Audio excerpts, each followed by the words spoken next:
إن الحمد لله نحمده ونستعينه ونستغفره ونعوذ بالله من شرور أنفسنا ومن سيئات أعمالنا من يهده الله فلا مضل له ومن يضلل فلا هادي له وأشهد أن لا إله إلا الله وحده لا شريك له وأشهد أن محمدًا عبده ورسوله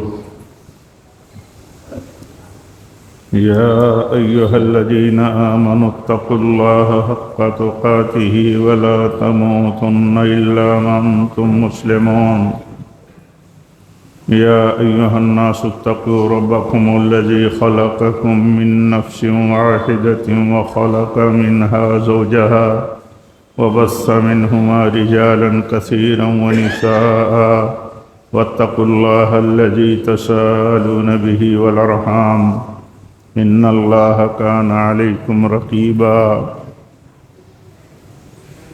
يا أيها الذين آمنوا اتقوا الله وقولوا قولا سديدا يصلح لكم أعمالكم ويغفر لكم ذنوبكم ومن يطع الله ورسوله فقد فاز فوزا عظيما أما بعد فإن خير الحديث كتاب الله وخير الهدي هدي محمد صلى الله عليه وسلم وشر الأمور محدثاتها وكل محدثة بدعة وكل بدعة ضلالة وكل ضلالة في النار. أعوذ بالله من الشيطان الرجيم.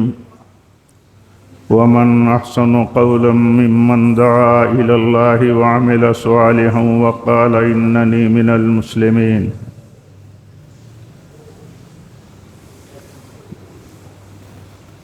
معزز حاضرین جمعہ، دینی بھائیوں، اسلامی ماں اور بہنوں،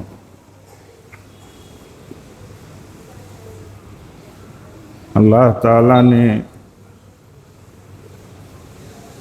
ہمارے لیے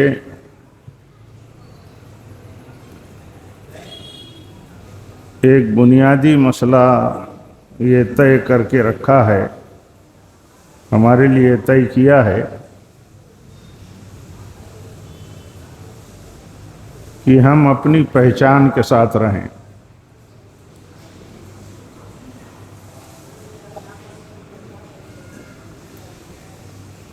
ہم جس نظریے اور جس عقیدے پر ہیں،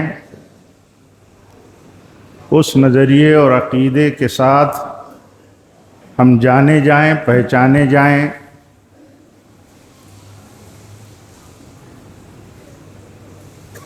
تاکہ صحیح نظریے اور صحیح عقیدے اور صحیح مشن اور منہج کی علمی اور عملی نمائندگی ہوتی رہے۔ آپ جانتے ہیں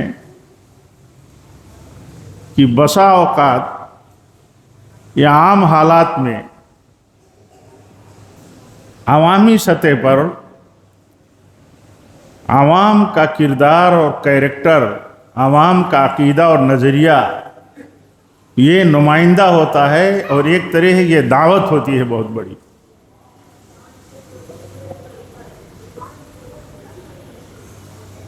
بحیثیت مسلمان، بحیثیت اللہ کے فرما بردار، بحیثیت اللہ کا بندہ، اللہ کی عبادت کے رنگ میں رہنے والا، جب جانا پہچانا جاتا ہے اپنے معاشرے میں، اپنے نیٹ ورک میں، اپنی بستی میں، اپنے وطن میں، تو وہ ایک میسج بنا رہتا ہے کہ یہ کہیں نہ کہیں ان کی کوئی نسبت ہے، اور وہ نسبت اتنی عظیم ہے، اتنی عظیمت کی ہے کہ وہ اس پر ڈٹے ہیں اور اسی رنگ میں رہتے ہیں۔ دیکھیے اللہ تعالیٰ نے فرمایا وَمَنْ أَحْسَنُ قَوْلًا مِّمَّنْ دَعَا إِلَى اللَّهِ وَعَمِلَ صَالِحًا وَقَالَ إِنَّنِي مِنَ الْمُسْلِمِينَ۔ اس سے بہتر کس کی بات ہو سکتی ہے جو اللہ کی طرف بلاتا ہو، اللہ تعالیٰ کی طرف بلانے میں ہمارے کردار سے بھی دعوت ہوتی ہے، اور بہت بڑی دعوت ہے۔ اس کی بہت ساری مثالیں آپ سنتے رہتے ہیں کہ کس طرح قول و کردار کی دعوت نے بنیادیں اسلام میں مضبوط کی تھیں۔ آپ بتائیے، نبی صلی اللہ علیہ وسلم نے جب حضرت ابوبکر رضی اللہ تعالیٰ عنہ اپنے دوست کو دعوت دی اسلام کی، تو ان کے سامنے ظاہر سی بات ہے کہ ان کے سامنے کردار اور کیریکٹر ہی تھا۔ آپ سوچئے کہ کیا تھا ان کے سامنے؟ جب نبی صلی اللہ علیہ وسلم نبوت کی ذمہ داری لے کر کے آئے اور پیش کی دعوت اور اپنی نبوت کی ذمہ داری بتائی کہ مجھے اللہ نے نبی بنایا ہے، تو حضرت ابوبکر رضی اللہ تعالیٰ عنہ نے آپ کی دعوت اور آپ کی نبوت کو قبول کر لیا، اور یہ کہہ کے یہ کلیئر کیا سماج میں کہ جس شخص کو میں نے اپنی پوری عمر تک 40 سالوں تک جسے کبھی جھوٹ بولتے نہیں دیکھا، تو کیسے یہ مانے کہ وہ اللہ پر جھوٹ بولے گا؟ وہ شخص اللہ پر جھوٹ بولے گا، ہم یہ کیسے مان سکتے ہیں؟ تو یہ دعوت ہے کردار کی۔ اللہ تعالیٰ فرماتا ہے کہ ان سے بہتر کس کی بات ہو سکتی ہے؟ اللہ کی طرف بلانے والے سے بہتر، اللہ کی توحید کی طرف بلانے والے سے بہتر۔ اور اسی طرح بلاتا ہے تو وہ کیریکٹر والا بھی ہے، ایسا نہیں کہ دعوت ہے، نسبت ہے اللہ کی طرف، توحید کی طرف، ہاں تو اس کا کردار صحیح نہیں ہے، وہ کیریکٹر میں صحیح نہیں ہے۔ تو کیریکٹر میں صحیح نہیں ہے تو یہ تو بہت بڑا خطرہ، بلکہ بہت غلط میسج بن جاتا ہے۔ بات آدمی اللہ کی کرے، بات نسبت آدمی اللہ کی طرف کرے، نسبت نبی صلی اللہ علیہ وسلم اور آپ کے طریقے اور آپ کے مسلک کی طرف کرے، اور کیریکٹر کمزور ہو، اخلاق کمزور ہو، معاملات کمزور ہوں، بنیاد کمزور ہو آدمی کی، اعتبار اس کا نہ ہو، تو اللہ تعالیٰ نے فرمایا کہ اللہ کی طرف بلانے والا اللہ کی طرف بلاتا ہے تو جس بات کا دعوے دار ہے، جس بات کی دعوت دیتا ہے، اس پر قائم رہتا ہے، اپنے قول کے ساتھ کردار میں بھی، یعنی قول و کردار میں قائم رہتا ہے اپنے موقف پر، اور بتاتا ہے لوگوں کو، بتاتا ہے لوگوں کی میں فرمانبردار ہوں، بتاتا ہے اپنے قول و عمل سے بتاتا ہے کہ میں اللہ کی توحید کا پابند ہوں، اسی کے رنگ میں رہتا ہوں۔ اور اسی طرح نبی صلی اللہ علیہ وسلم کی طرف جب ہماری نسبت ہے، آپ کا ہم کلمہ پڑھتے ہیں تو ہم نبی صلی اللہ علیہ وسلم کے مسلک اور طریقے سے ہٹتے نہیں، ہم ہٹ نہیں سکتے، اس لیے کہ ہم اللہ تعالیٰ کی توحید اور نبی صلی اللہ علیہ وسلم کی سنت اور اسوہ کی جس طرح ہم دعوت دیتے ہیں، دعوے دار ہیں، تو ہم اس پر کاربند بھی ہیں۔ یہ پیمانہ ہے میرے بھائیو ہمارا، اسی لیے بنیادی طور پر یہ تقاضا ہے ہم سے ہر گھڑی، ہر وقت اور ہر موقع کے لیے کہ ہم جہاں بھی رہیں، جس جگہ رہیں، جس طرح کے ماحول میں رہیں، ہماری بنیاد توحید کی، ہمارا کردار توحید کے تقاضے کے مطابق، اور ہم سماج کے اندر جانے پہچانے جائیں۔ کبھی بھی سچے لوگ اپنی پہچان چھپا نہیں سکتے، چھپانے والے لوگ کنفیوز ہوتے ہیں، کنفیوز کرتے ہیں۔ اللہ کی فضل سے ہم کتاب و سنت والے لوگ ہیں، ہماری نسبت، ہمارا مصدر کتاب و سنت ہے، ہمارا طریقہ سلف صالحین ہے، صحابہ کرام ہیں، اور ان کے طریقے پر چلنے والے لوگ ہیں، تو ہماری نسبت کلیئر ہے، ہم کتاب و سنت والے ہیں، اہل الحدیث ہیں، ہماری نسبت سلف کی طرف ہے، ہم سلفی ہیں، اہل الحدیث ہیں، سلفی ہیں۔ ہم اس بات کو کلیئر جب کرتے ہیں تو ہر وہ چیز کٹ جاتی ہے جو کتاب و سنت میں نہ ہو اور سلف صالحین کی زندگی اور ان کے طریقے میں نہ ہو۔ کچھ نہیں بتانے کی ضرورت ہے، اتنا کلیئر موقف ہے، اتنا کلیئر اسٹینڈ ہے، کنسپٹ ہے۔ یہ بات بتانے کے بعد کچھ بچتا نہیں ہے۔ قرآن و حدیث میں کہیں حکم نہیں ہے، کہیں تعلیم نہیں ہے نبی صلی اللہ علیہ وسلم کی پیدائش پر عید اور جشن منانے کی۔ سلف صالحین، اس کے بعد ہمارا منہج ہے، ہم سلفی ہیں. صحابہ کرام نے نہیں بنایا ہے. امت کا وہ طبقہ جو صحابہ کرام کو معیار حق مانتا ہے، اہل سنت پوری نسبت ان کے تعلق سے یہی رکھتے ہیں. یہ بھی ایک اللہ کا فضل ہے کہ صحابہ کرام کے سلسلے میں کوئی اختلاف نہیں، کوئی دو رائے نہیں ان کی عظمت اور ان کے طریقے کی پیروی میں. تو پھر یہ بات کافی ہو جاتی ہے، بہت بات کرنے کی ضرورت نہیں ہے کہ صحابہ کرام جو نثار رہا کرتے تھے، فدا رہا کرتے تھے نبی اکرم صلی اللہ علیہ وسلم کی ایک ایک حکم، ایک ایک ادا اور ایک ایک طریقے کی پیروی میں اور آپ کی محبت میں. اگر انہوں نے آپ کی پیدائش پر جشن نہیں منایا تو صحابہ کرام کے طریقے اور ان کے منہج پر چلنے والوں کے لیے گنجائش قطعاً نہیں بچتی ہے کہ وہ میلاد النبی کی عید اور اس کا جشن منا سکتے ہیں. موقف کلیئر ہوتا ہے. اصل چیز موقف ہے، اصل چیز دعوے کے ساتھ عمل ہے.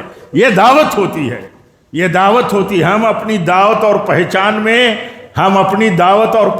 میں اسی نسبت کے ساتھ زندہ ہیں اور زندہ رہنا چاہیے. ہماری دعوت ہے اللہ کی طرف، ہم بلاتے ہیں لوگوں کو اللہ کی طرف، ہم بلاتے ہیں نبی صلی اللہ علیہ وسلم کے طریقے کی طرف، ہم بلاتے ہیں سلف صالحین اور صحابہ کے طریقے کی طرف. اور جب ہم یہ بلاتے ہیں تو جب بھی کوئی مسئلہ اس طرح کا آتا ہے تو ایک طرح سے کلیئر ہوتا ہے کہ یہ کتاب و سنت اور صحابہ کے طریقے پر چلنے والے لوگ ہیں اور یہی اصل حجت ہیں اور انہی کے طریقے پر چلنے کا حکم دیا گیا ہے. وَمَن يُشَاقِقِ الرَّسُولَ مِن بَعْدِ مَا تَبَيَّنَ لَهُ الْهُدَىٰ وَيَتَّبِعْ غَيْرَ سَبِيلِ الْمُؤْمِنِينَ نُوَلِّهِ مَا تَوَلَّىٰ. رسول کی جس نے مخالفت کی، جنہوں نے رسول کی مخالفت کی اور صحابہ کرام کے طریقے کی مخالفت کی. رسول کی مخالفت ہے، رسول کی مخالفت ہے، صحابہ کرام کی طریقے کی مخالفت ہے. آپ کی مخالفت اس طرح ہے، اس اصول کی بنیاد پر کہ آپ نے فرمایا کہ جس نے کوئی بھی عمل کیا نیکی اور دین سمجھ کر کے، جس کا میں نے حکم نہیں دیا، جس پر میں نے عمل نہیں کیا تو وہ باطل اور مردود ہے. یہ نبی صلی اللہ علیہ وسلم کا ایک اصولی اور ایک بنیادی طریقہ ہے جو آپ نے ہمیں دے دیا ہے، پوری امت کو دے دیا. آپ نے اپنی مبارک زندگی میں اپنے تئیں بہت ساری باتیں بتائی، بہت سارے سعادت کے طریقے بتائے نبی صلی اللہ علیہ وسلم نے اپنے تئیں، اور وہ سب تفصیل ہے. آپ نے اپنے تئیں بیان فرمایا کہ میں سوموار کو پیدا ہوا، مجھے سوموار کو پیدا کیا گیا، اللہ نے سوموار کو مجھے پیدا کیا. سوموار کو روزہ رکھتے تھے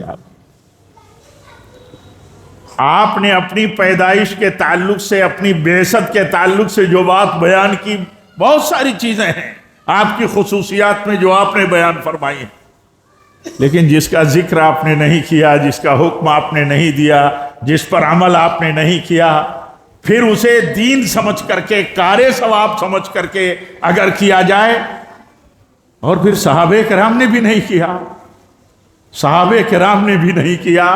صحابہ کرام آپ سے محبت کتنی کرتے تھے، آپ کے طریقے کی پیروی کتنی کرتے تھے، ایک آپ کی زندگی کے تعلق سے ان کا جو طریقہ تھا وہ کیسے بیان کیا جائے. اتنی محبت کرتے تھے.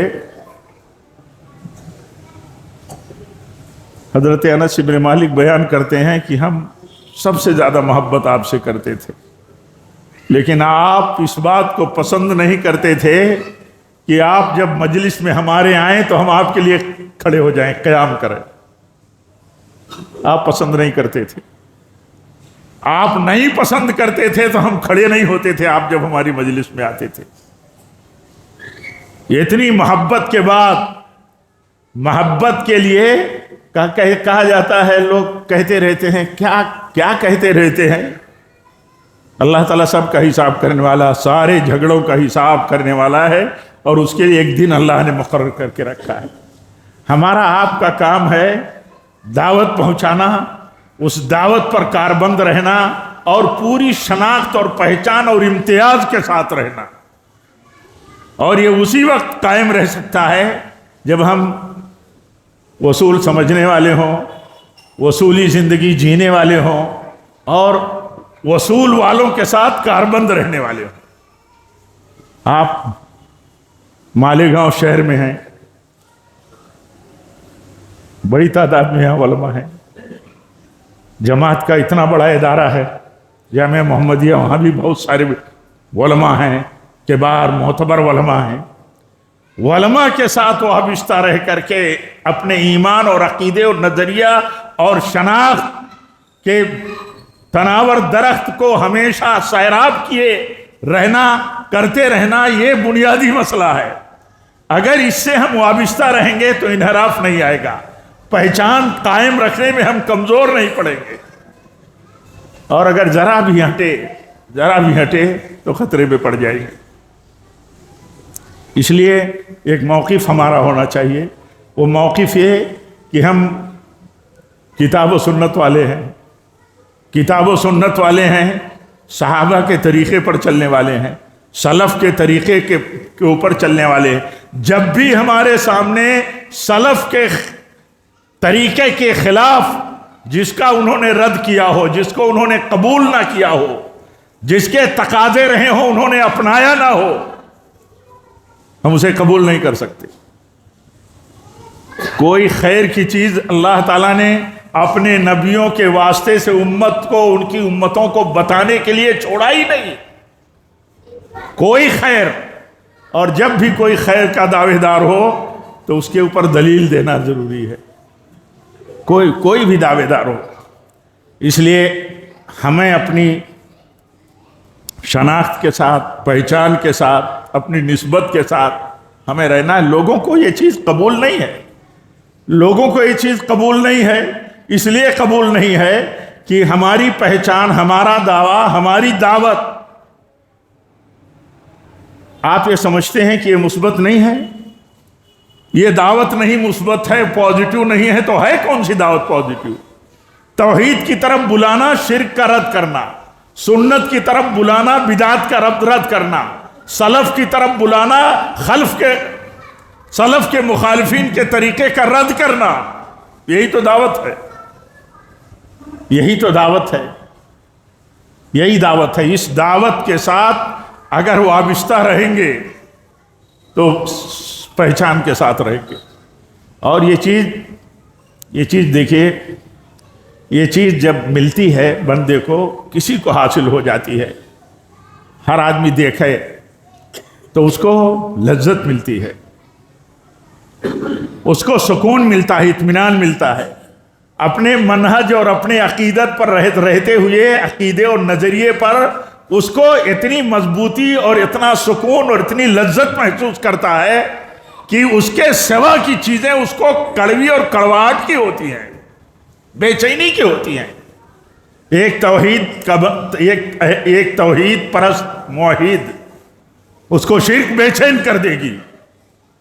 ایک سنت کا پابند متبع سنت اس کو بدعت بے چین کر دے گی. ایک سلف کے طریقے کے جاننے والے کو سلف کے خلاف کا طریقہ بے چین کر دے گا، یہ بے چین کر دے گا، کیونکہ وہ اتنا مطمئن ہے، اتنا اس کو سکون ہے کہ اس کی سکون میں بے سکونی پیدا کرنے والی یہ چیزیں ہیں، بے چین ہو جاتے ہیں. کیسے کہا سلف نے کہ نبی صلی اللہ علیہ وسلم کی بات آ جائے اور نبی صلی اللہ علیہ وسلم کی بات کے خلاف اگر کوئی ابو بکر عمر رضی اللہ عنہما کے قول کا اور ان کی بات کا حوالہ دے تو ہمیں تو ڈر ہے کہ آسمان کہیں ان پر پتھر نہ برسائے. یعنی اتنی بے چینی ہو جاتی تھی، اتنا دکھی ہو جاتے تھے کہ ایسے لوگ بھی ہو سکتے ہیں، ایسے لوگ بھی ہو سکتے ہیں کہ نبی صلی اللہ علیہ وسلم کی بات آ جائے اور وہ بات کاٹنے والی ہو. کس کی طرف سے وہ بات کٹتی ہو؟ ابو بکر رضی اللہ تعالیٰ عنہ کی طرف سے. اگر ان کی طرف سے بھی وہ بات کٹتی ہو اور آدمی ریفرنس دے کر کے ان کا نبی صلی اللہ علیہ وسلم کی بات کاٹنے کے لیے بیان کرتا ہو، بیان دیتا ہو، تو کہتے ہیں یہ تو عذاب کی بات ہو سکتی ہے، یہ تو عذاب کا مسئلہ ہو سکتا ہے، عذاب کا خطرہ ہو سکتا ہے۔ کیا یہ بات نہیں معلوم؟ معلوم جنہیں ہے معلوم ہے، جنہیں نہیں معلوم ہے ان تک معلومات جانی چاہیے، جانی چاہیے، ان تک معلومات جانی چاہیے۔ ہر مرد و عورت کا یہی طریقہ ہونا چاہیے۔ جب ہم توحید اور سنت میں اور اسی طرح اللہ تعالیٰ کی ربوبیت سے ہم راضی رہتے ہیں تو دیکھیے اس میں ہماری ایک اور پہچان ہوتی ہے۔ وہ پہچان یہ ہوتی ہے کہ موحدین جو ہوتے ہیں، سچے عقیدے کے، سچے کتاب و سنت کے پیروکار، نبی صلی اللہ علیہ وسلم کے طریقے کے پیروکار اور آپ سے محبت کرنے والے، تو آپ سے محبت کا تقاضا تو یہی ہوتا ہے کہ آپ کا جو طریقہ ہے اس کی پیروی کرتے ہیں اور اس طریقے سے محبت کرتے ہیں۔ آپ صلی اللہ علیہ وسلم اپنوں کے لیے کتنے مہربان تھے، غیروں کے لیے بھی کتنے محسن تھے۔ آپ دیکھیے نبی صلی اللہ علیہ وسلم کا اپنوں کے ساتھ برتاؤ کیسا ہوتا تھا، کس طرح تربیت کرتے تھے، کس طرح آپ بے چین ہو جاتے تھے، اور غیروں کے تئیں کتنی فکر تھی، غیروں کے تئیں، ان کے اسلام کے تئیں فکر، ان کے دنیا کی ضرورتوں اور تقاضوں کے تئیں فکر، بے انتہا فکر مند رہتے تھے۔ ایک موحد اپنی توحید اور سنت کی پہچان کے ساتھ، ایک اہل حدیث اور سلفی اپنے عقیدے اور اپنے مسلک اور سیکٹ کی پہچان کے ساتھ اپنے معاشرے میں سب سے بڑا محسن ہوتا ہے، سب سے بڑا محسن۔ اسے یہ گوارا نہیں ہو سکتا کہ اس کا پڑوسی اس کے نیٹ ورک میں رہنے والا کمزور، پریشان حال بیمار اور کسی طرح مشکل میں پھنسا ہوا، اسے چین سے نہیں رہنے دے گا، کیونکہ وہ تو محسن اعظم کا امتی ہے۔ اور آپ صلی اللہ علیہ وسلم نے جب تربیت کی تھی اپنے صحابہ کی تو کیسے کی تھی؟ کسی صحابی رسول کے ہاں بکری ذبح کی جاتی ہے تو کہتے ہیں کہ سب سے پہلے پڑوسی کو دے دو، گوشت سب سے پہلے پڑوسی کو پہنچاؤ۔ تو بتایا جاتا ہے کہ پڑوسی تو یہودی ہے، تو کہا وہ پڑوسی ہے، وہی سب سے پہلا حقدار ہے۔ ایک توحید، ایک سچا بندہ توحید پر کاربند، اپنے معاشرے اور اپنی کمیونٹی کے سے باہر، معاشرے کے لیے کمیونٹی نہیں، جو جتنے حقدار ہیں ان کے تئیں اس کا موقف کیا ہوتا ہے؟ اس کا موقف ہوتا ہے رحمت کا، احسان کا، ہمدردی کا، تعاون کا، ان کے ساتھ ہر طرح کی خیر خواہی کا۔ سب سے بڑی خیر خواہی یہ ہے کہ وہ ایمان لے آتا، ایمان لانے کے لیے کوئی زور، کوئی جبر، کوئی لالچ غلط قسم کی بالکل صحیح نہیں ہے، لیکن یہ کہ اس کی ہمدردی، اس کا اعتماد۔ ایک مسلمان اپنے معاشرے میں اپنوں کا ہی نہیں دل جیتتا، اپنوں کا ہی اعتماد اور بھروسہ نہیں حاصل کرتا، غیروں کے ساتھ بھی اس کا تعلق، رشتہ اور اتنا دلی اعتماد ہوتا ہے کہ آپ دیکھیے نبی صلی اللہ علیہ وسلم جب ہجرت پر نکلے، آپ کے ساتھ حضرت ابوبکر ہیں، آپ بتائیے خطرناک موڑ پر خطرناک موقف ہے اور راستہ بتانے کے لیے ایک ایسے شخص کو اجرت پر رکھا جو غیر مسلم تھا، اتنا کانفیڈنس تھا آپ کو، اتنا معتبر تھا آپ کے نزدیک وہ شخص، ہاں کہ وہ کبھی بھی دھوکہ نہیں دے سکتا تھا۔ تو معاشرے میں ہماری پہچان، ہم اپنے وطن عزیز میں رہتے ہیں، کہیں بڑی تعداد میں ہو یا کہیں چھوٹی تعداد میں ہو، سوال اس کا نہیں ہے۔ سوال یہ ہے کہ ہم اپنی پہچان، اپنے عقیدے اور اپنے مسلکی تشخص اور سلفیت کے ساتھ ہماری معاشرتی اور اپنی سماجی زندگی میں بھی پہچان ایسے ہی قائم ہونی چاہیے۔ ہم اپنے شہر میں ہیں، اگر اس نسبت سے پہچانے جاتے ہیں کہ ہم اہل الحدیث ہیں، الحمدللہ، یہ ہمارے لیے فخر کی بات ہے کہ ہماری نسبت اللہ کی کتاب کی طرف، ہماری نسبت نبی صلی اللہ علیہ وسلم کی سنت کی طرف، ہماری نسبت آپ کی تیار کی ہوئی مقدس جماعت صحابہ کی طرف کہ ہم سلفی ہیں، یہ ہماری نسبت ہے، ہماری پہچان ہے۔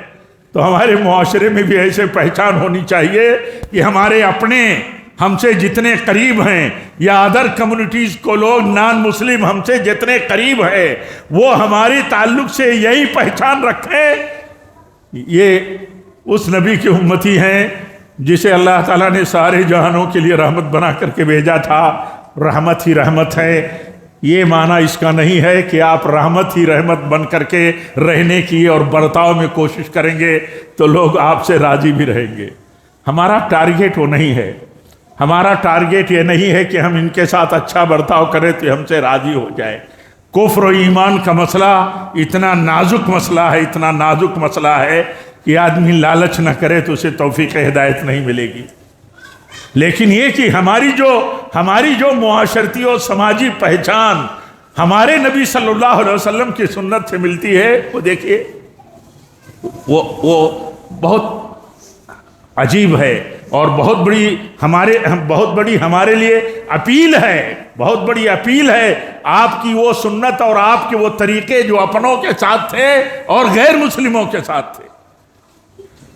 اور ہم جس معاشرے میں رہتے ہیں، اس معاشرے میں دیکھیے کتنے تقاضے ہیں، سیاسی تقاضے ہیں، سماجی تقاضے ہیں، کاروباری تقاضے ہیں، بہت سارے تقاضے ہیں ہمارے معاشرے میں۔ ان سارے تقاضوں کے ساتھ ہمیں رہنے کے لیے یہ ضروری ہے کہ ہم سب سے کے ساتھ مل جل کر کے رہیں، تال میل ہمارا رہے۔ لیکن اس تال میل میں کبھی عقیدے کے ساتھ سمجھوتا نہیں ہو سکتا، کبھی توحید پر چوٹ نہیں پہنچائی جا سکتی، کبھی مسلک پر انگلی اٹھانے کی نوبت آ جائے تو یہ چیز نہیں ہو سکتی۔ کیوں؟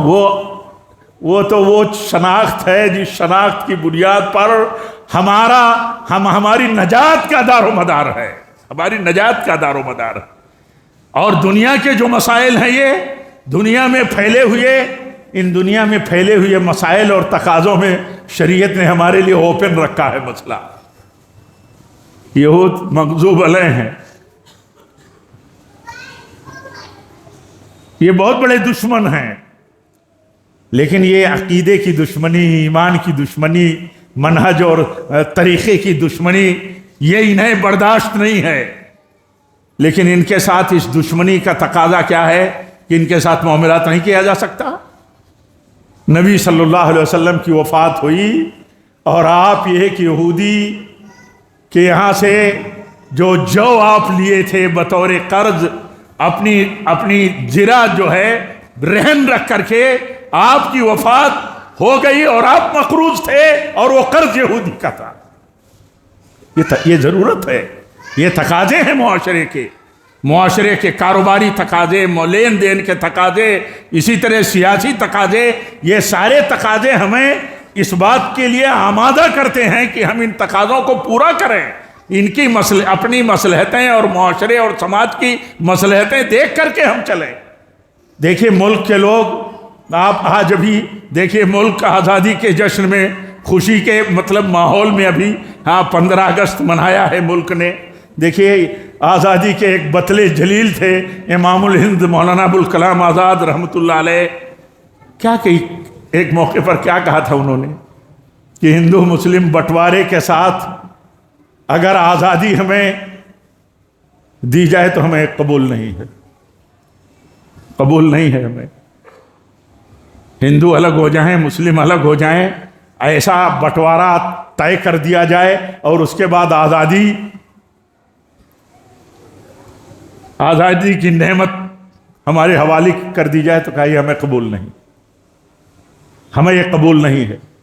وہ یہ سمجھتے تھے، دین کی بصیرت رکھنے والی شخصیت تھی، عبقری شخصیت تھی، وہ جانتے تھے کہ جس ماحول میں ہم جیتے ہیں اس ماحول میں تو اللہ تعالیٰ نے ہمارے اوپر اتنی بڑی کثیر آبادی ادر کمیونٹیز کی ہمارے کندھوں پر ہے، ہمارے اوپر ہے، دین کی رسالت کو پہنچانا اور ان تک دین کو عملی شکل میں پیش کرنا، یہ تو ہماری ذمہ داری ہے، ہمیں یہ موقع ہے۔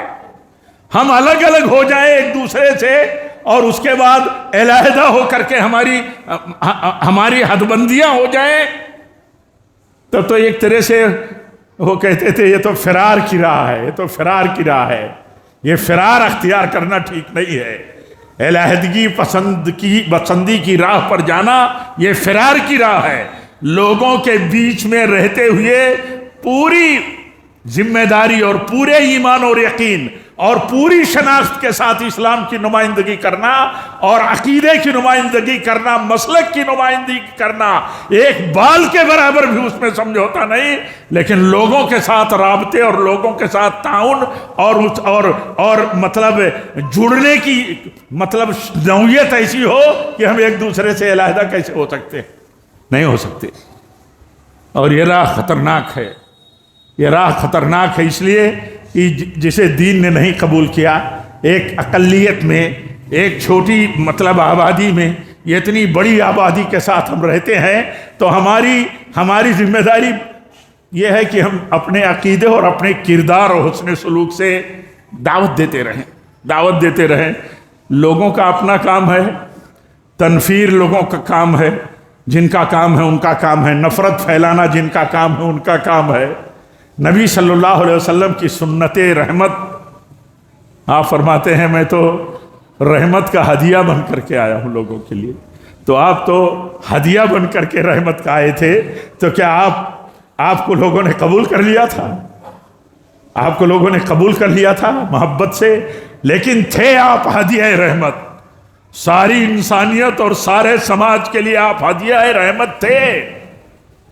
آپ نے اپنے قول و قرار، بے چینی، کردار اور عمل سے ثابت کیا کہ آپ رحمت ہی رحمت ہیں لوگوں کے لیے، بلکہ ہدیہ ہے آپ۔ لوگوں کو گوارا نہیں تھا تو یہ تو ان کا مسئلہ ہے نا، ہمیں ہماری ذمہ داری دیکھنا ہے۔ لوگوں کے برتاؤ اور کرتوتوں کا معاملہ جہاں ہم اپنی استطاعت سے اصلاح نہیں کر سکتے، وہاں اللہ تعالیٰ کے حوالے ہی کرتے رہنا ہے، صبر کرتے رہنا ہے۔ تو یہ دو بنیادیں ہمارے لیے بہت اہم ہیں، صحیح عقیدے، صحیح منہج و مسلک کی نسبت کے ساتھ جو اللہ تعالیٰ نے ہمیں توفیق دی ہے نسبت کی، اس کی پہچان کے ساتھ زندہ رہیں، اور یہ زندگی قائم نہیں رہے گی، مستحکم اور مضبوط نہیں رہے گی جب تک انبیاء کے وارثوں سے، ہم معتبر علماء سے جب تک ہم جڑے نہیں رہیں گے، یہ قائم نہیں رہ سکتی۔ اس کی مثال ایسے سمجھ لیجیے جیسے کوئی پیڑ ہو جس کی جڑیں بہت گہری ہوں اور اس کے تنے آسمان تک ہوں، وہ پھل ہی پھل دیتا ہو، لیکن اس پیڑ کے لیے ضروری ہے کہ برابر اسے سیراب کیا جاتا رہے، برابر وہ پیڑ تناور بنا رہے، مضبوط بنا رہے، پھل دیتا رہے۔